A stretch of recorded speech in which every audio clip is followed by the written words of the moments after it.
जी सुनील शर्मा जी, शगुन जी और यहाँ पर बैठे हुए भाई और बहनें, बांग्लादेश में जो कुछ हो रहा है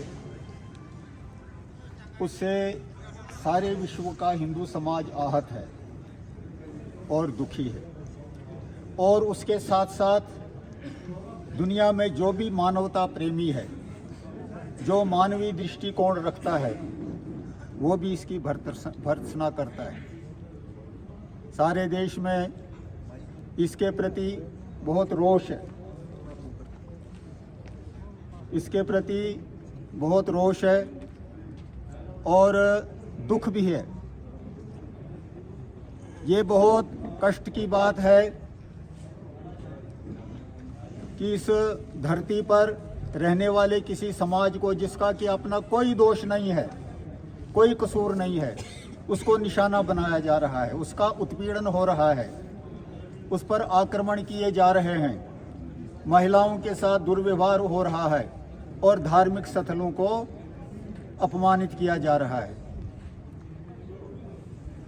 हमारा तो ये मानना है कि अभी हम सब लोग, दुनिया के सब लोग, बड़े बड़े दार्शनिक, फिलासफर, वैज्ञानिक कहते हैं कि अब दुनिया 21वीं सदी में जा रही है।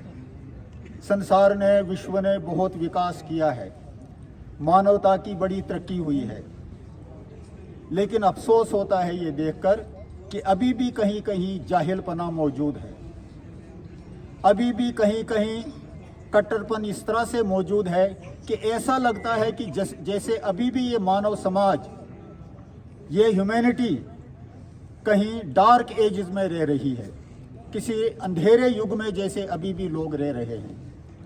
आज के युग में जबकि दुनिया के अंदर ग्लोबलाइजेशन बढ़ रही है, सारे लोग निकट आ रहे हैं, सारे देश निकट आ रहे हैं, एक दूसरे के साथ सहयोग कर रहे हैं, उस सहयोग के बल पर ही आज दुनिया इतना आगे पहुंची है। लेकिन अफसोस की बात है कि ऐसा होते हुए भी आज भी ऐसे लोग मौजूद हैं जिनकी थिंकिंग, जिनकी सोच अत्यंत नकारात्मक है। मैं तो ये मानता हूँ कि ये समस्त मानवता के लिए चैलेंज है, सारी दुनिया के लिए चुनौती है कि भाई ये चीज़ें अभी भी हो रही हैं। आज बांग्लादेश में हो रही हैं, कल किसी पर भी होंगी।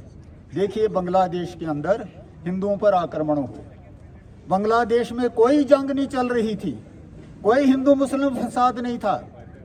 केवल क्या हुआ कि सरकार बदल गई, सरकारें बदलती रहती हैं, बनती रहती हैं।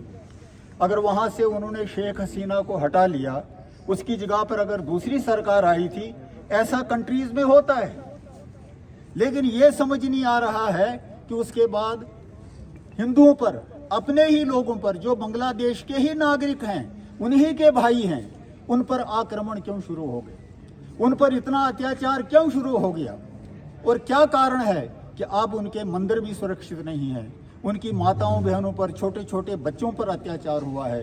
ये तो मानवता को शर्मसार करने वाली घटना है, शर्मसार करने वाली बात है। देखिए जंगें, लड़ाई, फसाद, दंगे सब कंट्रीज में होते रहते हैं, हमारे अपने मुल्क में भी होते हैं, लेकिन सरकार नाम की कोई चीज़ होती है, सोच विचार करने वाले कोई चीज़ लोग होते हैं जो फौरन इन चीज़ों पर काबू पाते हैं, लॉ एंड ऑर्डर मेंटेन करते हैं और लोगों को सुरक्षा प्रदान करते हैं। समझ नहीं आती कि बांग्लादेश में ऐसा क्यों नहीं हो रहा है। आज इतने लंबे अरसे से, महीने से ज़्यादा समय हो गया, बार बार हमले हो रहे हैं, ऑर्गेनाइज्ड तरीके से अटैक हो रहे हैं, कोई लॉ एंड ऑर्डर नहीं है। वहाँ की फौज क्या कर रही है, वहाँ की पुलिस क्या कर रही है, वहाँ की सरकार तो इन प्लेस है, वो क्या कर रही है।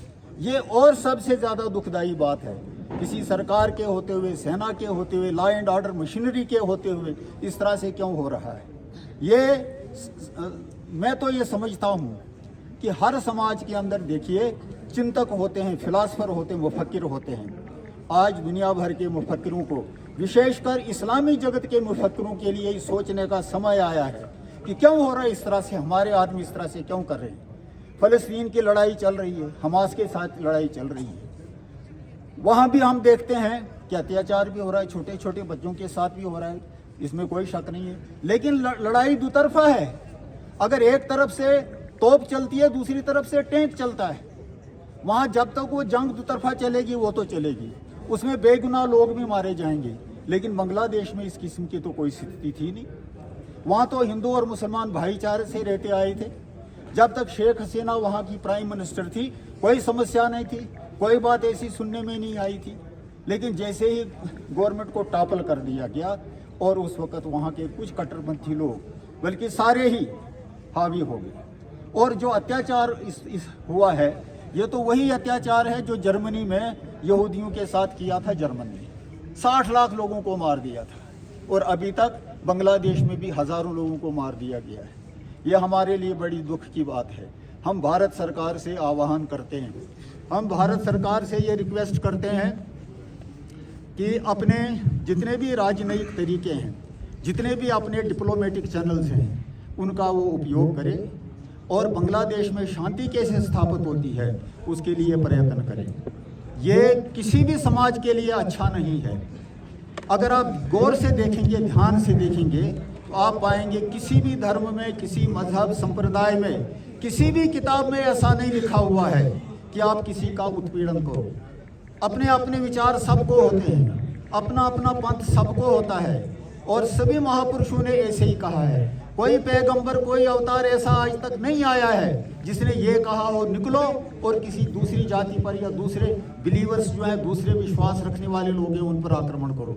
ऐसा नहीं कहा है, कहीं नहीं मिलता, ऐसा पढ़ा नहीं है कहीं। लेकिन आज कौन सी सोच ये चल रही है, ये बड़ी चिंता वाली बात है। कल वहाँ बांग्लादेश में है, कहीं ऐसा हमारे देश में ना हो जाए, कहीं और किसी देश में ना हो जाए और फिर ये सारी मानवता के लिए संकट बन रहा है। ये जो सोसाइटी, ये जो लोग, हमारे फिलासफर कह रहे हैं कि आज हम सभ्य समाज है, ये बहुत आगे निकल गए हैं, चांद पर भी जाते हैं, सूरज पर जाने की तैयारी हो रही है, मंगल पर जाने की तैयारी हो रही है, स्पेस एज शुरू हो रही है। अब तो लोगों को स्पेस की यात्रा कराने के लिए तैयारी हो रही है। अगर इतना आगे बढ़ रहे हैं, दूसरी तरफ से ये वहशीपना इतना जोर से क्यों फैल रहा है? इसलिए सबको विचार करने की ज़रूरत है। इसमें मज़हब, संप्रदाय इत्यादि का कोई सवाल पैदा नहीं होता है, सवाल मानवता का है। और मानवता की शिक्षा, मानवता के विषय में हर पंथ, हर संप्रदाय, हर मज़हब में लिखा गया है और हर महापुरुष ने इसके बारे में कहा गया है। आज बड़ी हैरानी होती है कि बहुत सारे लोग, बड़े बड़े देश या वो धार्मिक नेता या वो बड़े बड़े उलमा या वो बड़े बड़े समाज के नेता खामोश क्यों हैं? इसकी भर्त्सना होनी चाहिए, इसकी निंदा होनी चाहिए। जहाँ भी कहीं सोच विचार रखने वाला विचारशील व्यक्ति है, किसी भी देश का कोई नागरिक है, जंगें चल रही हैं, वो जंगें वो खुद उनको संभालेंगे कैसे? यूक्रेन और रशिया की जंग से भी दुनिया पर असर पड़ रहा है। न्यूक्लियर वार होने का खतरा है और जब न्यूक्लियर वार होगी सारी दुनिया चपेट में आएगी। लेकिन उसमें हम कुछ नहीं कर सकते, वो उन दो देशों ने आपस में करना है। लेकिन यहाँ तो ऐसा है ही नहीं, दूसरा तो कोई महाज ही नहीं है। किसी ने, एक हिंदू ने भी एक पत्थर नहीं मारा बांग्लादेश में किसी पर, या किसी उनके धार्मिक स्थल पर, या किसी आक्रमण किया हो, या किसी तरह की कोई बेहुरमती कहीं की हो, कुछ भी नहीं। शांतिपूर्ण वातावरण में अपने मुल्क में अपने ही लोगों के साथ रह रहे थे, उनका ही भाई उनका दुश्मन हो गया। ये बहुत ही चिंता वाली बात है। इसमें जितने भी विचारशील लोग संसार के अंदर हैं, इस देश के अंदर, जहाँ भी है, किसी भी पंथ संप्रदाय के अंदर है, उनको इस चीज़ की भर्त्सना करनी चाहिए और भारत सरकार को तुरंत प्रभावशाली एक्शन उठाना चाहिए। हमारे प्रधानमंत्री नरेंद्र मोदी जी जब फ़लस्तीन में संकट आता है तो फ़लस्तीन से फ़ोन पर बात करते हैं, और जब इसराइल पर संकट आता है तो इसराइल के राष्ट्रपति से बात करते हैं। हमारा अपने प्रधानमंत्री जी से ये कहना है कि इसी तरह से ठोक बजाकर बांग्लादेश से बात करो और सीधे सीधे उसको कहो भाई वहाँ अमन और शांति करो, सब लोगों को पीस प्रोवाइड करो, सब लोग वहाँ रहें, लिव एंड लेट लिव, ये जो सबका अधिकार है इसको वहाँ लागू करो। यही हमारा कहना और आज के धरने का भी हमारा उद्देश्य है।